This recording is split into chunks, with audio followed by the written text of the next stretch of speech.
there guys, welcome back to another awesome video. And today's movie review is going to be of Knives Out. So Knives Out follows a very eccentric family known as the Thrombies as they try to figure out who murdered the oldest of the family, played by the late Christopher Plummer.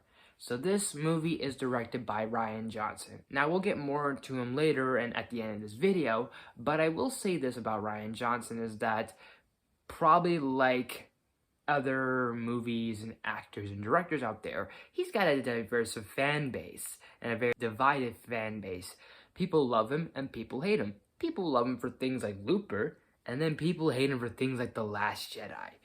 But one thing is for certain that I will say that Rian Johnson got right to a T is this cast, this ensemble is not only star-studded, but it's stellar, and they just do a really good damn job of being so charismatic with their characters. Besides Christopher Plummer, you have Jamie Lee Curtis, Michael Shannon, Toni Collette, Chris Evans, Ana de Mas, Catherine Langford, to even supporting roles by people like Joseph Gordon-Levitt and Frank Oz. And of course, the star himself, if not the scene stealer or spotlight stealer himself, Daniel Craig as Benoit Blanc. There's just something about his character that makes him just really charismatic. He's very intellectual, but he's also very just charming and funny.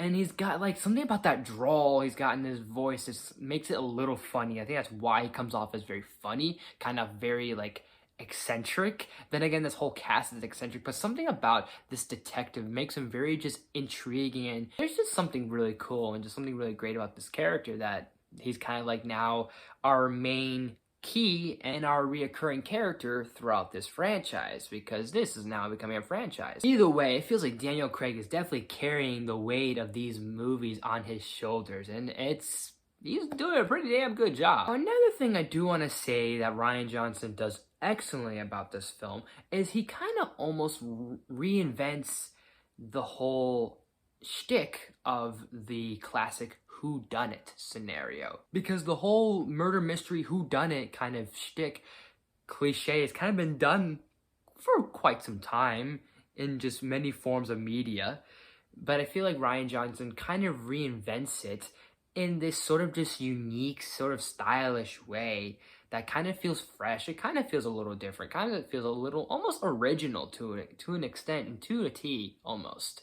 I think what helps with that is that it's kind of got a bit of a twist to it, but it's kind of got a twist almost within the twist, if that makes sense. Since I just brought it up, I'm going to probably talk about the twist that happens in this film.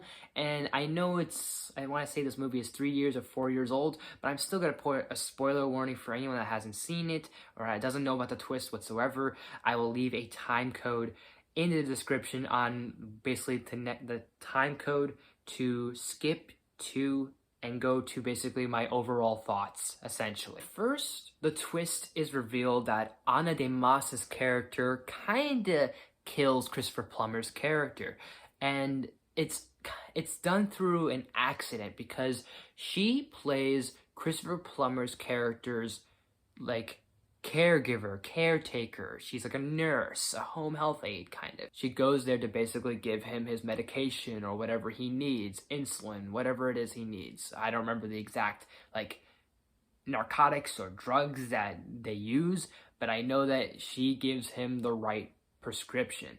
And the thing is that she had mixed up the prescriptions and gave him the wrong dosage, or gave him the wrong drugs that kind of wound up killing him in a sense. So at first, it's pinned on her for killing Christopher Plummer. But it's later revealed that Chris Evans' ransom was the one that kind of killed Christopher Plummer, because he switched the liquids and switched the vials and switched the different medications, causing it to where it looked like Ana de Mas killed Christopher Plummer.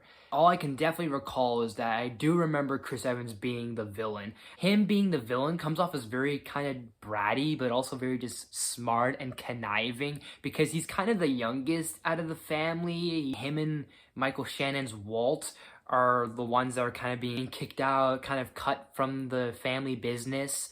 So it gives Chris Evans' character to have a reason for wanting to set this all up while committing other crimes in the process. And I like seeing Chris Evans play a villain. I think it's excellent. I like to see him play a villain more often. Kind of getting away from the whole goody two-shoes Steve Rogers role. And don't get me wrong, I love him as Captain America. I love him as Steve Rogers. But it's kind of interesting to see him play off as the villain. I want to see him play a little more villainous roles going forward. I think this is kind of cool for him. Overall, I know it's not the most original twist, or it's not the most original idea, or it's not really all that like 100% original, but I did find myself very invested in this family. I did find myself very invested in the twist and invested in the murder and in the clues and kind of everything unraveling within my own very eyes and just kind of getting sucked into it, and I had a really great time with it. I'm gonna give Knives Out, I think I'm going to give it a solid A. And what I'll also add about with Rian Johnson is this statement right here that I said many years ago. Number 6, Knives Out. A really good comeback for Rian Johnson. Yep, I still stick to that statement. This totally kind of like saved his career a little bit after Last Jedi, and I still think it was one of the best movies of that year. But anyways, Knives Out. Have you guys seen it? What did you think of it? Do you like it? Do you hate it? Let me know in the comment section down below. And as always, guys, thank you so much for watching. If you liked the video, please smash that button. If you're new to my channel, please subscribe. I do awesome videos every day, if not every week. Make sure you ring that bell. I do new videos every day, every week. Share the video with family and friends, all the good stuff and more. Leave some suggestions in the comment section. You name it, I'll look into it as best as possible. I'm going to work on some things while interworking and interwoven into my work schedule and into my days off and in things in between and things with my personal life. Depending on when this gets uploaded, I'm going to have this probably be before March, because March I'm going to try and do more Marvel content and some Marvel related things and Marvel related movie reviews, TV shows, maybe some comics, some top 10s, maybe some games, whatever the case is, you name it. We'll come up with some ideas. I'll come up with some ideas, and it'll be all for the 3rd annual March Marvel Madness. So look out for that. Thank you guys so much for watching, and I'll see you next time.